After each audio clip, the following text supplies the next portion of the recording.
In today's video, I'll teach you guys how you can save your WhatsApp status, photo or video into your gallery. Now, before we start, if you're new to our channel, head down below and hit the subscribe button so you don't miss out on any of our future videos. Also press the bell icon so you get notified when we release our new videos. Now let's start. So the first thing you'll want to do is open up your WhatsApp. So as you can see, I've just uploaded a status. It's under my status. Now if I tap on it, my status will open up.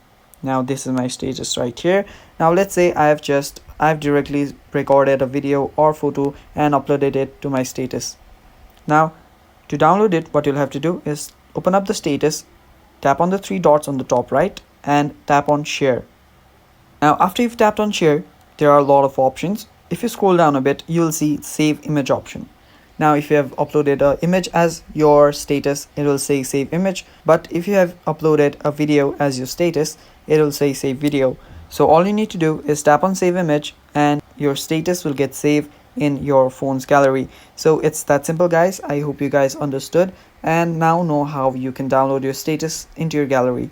So that's really simple, guys. Thank you for watching. Don't forget to leave a like down below and stay tuned for more upcoming tutorial videos. That is all for today. Thank you for watching. Bye bye.